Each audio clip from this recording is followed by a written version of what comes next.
I need somebody who can love me at my worst.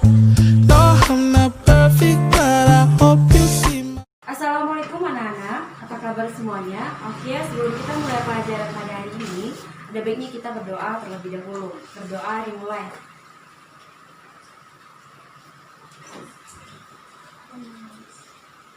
Setelah itu kita ibu absen dulu ya. Pertama itu Lulu. Hadir Bu.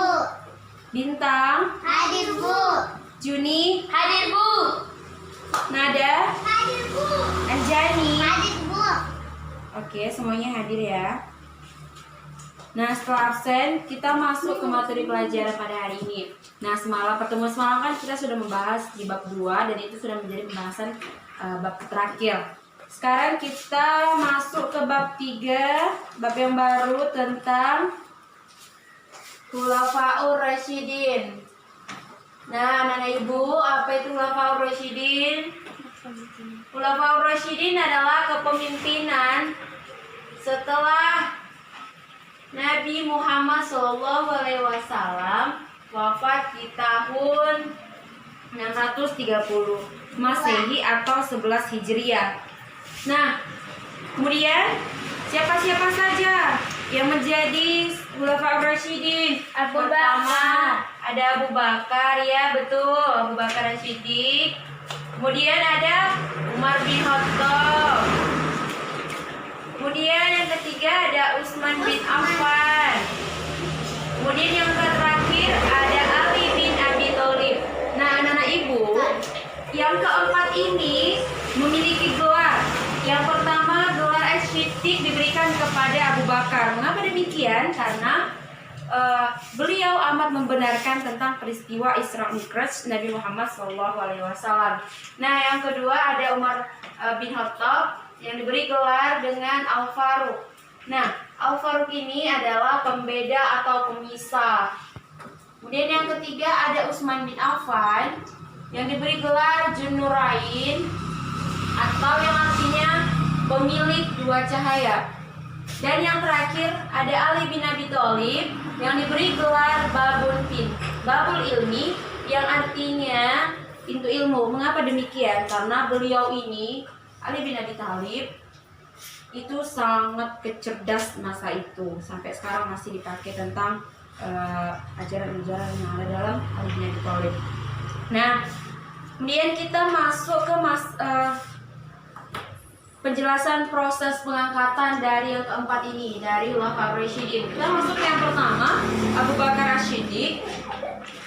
Nah, pasca meninggalnya Nabi Muhammad SAW, kaum Ansar ataupun penduduk asli Madinah itu berkumpul di Sakifah Bani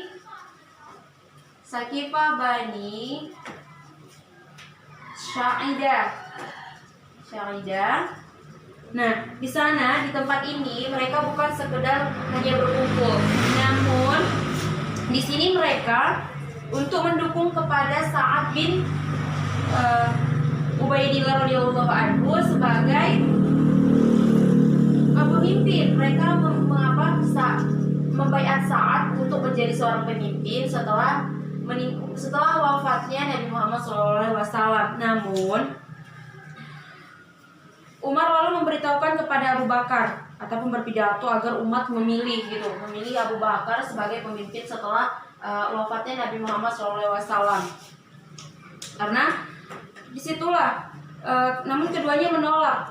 Bahkan Umar dan Abu Ubaidah sepakat untuk membaiat Abu Bakar ketika itu. Bashir bin Sa'ad itu yang berasal dari kaum Ansar menjabat tangan Abu Bakar. Meskipun tadi Abu Bakar hanya awalnya menolak untuk menjadi pemimpin, namun karena desakan dari umat maupun para sahabat, hati daripada Abu Bakar As-Siddiq menjadi luluh untuk jadi pemimpin. Nah, kemudian setelah Abu Bakar As-Siddiq menjabat, pindahlah ke tangan kepemimpinan itu kepada Umar bin Khattab. Nah, bagaimana prosesnya? Kemudian proses pengangkatan dari Abu Bakar ke Umar bin Khattab itu secara langsung dipilih oleh Abu Bakar As-Siddiq ke Umar bin Khattab. Ia secara langsung maupun kepada umat-umat lainnya mengatakan bahwa ia memilih ataupun membaiat si Umar bin Khattab ini menjadi pemimpin setelah ia memimpin. Lalu sebenarnya Umar bin Khattab ini juga menolak gitu, dia nggak mau memimpin setelah kepemimpinan dari Abu Bakar Siddiq. Namun karena desakan dari umat maupun dari Abu Bakar Siddiq, hatinya pun luluh untuk memimpin.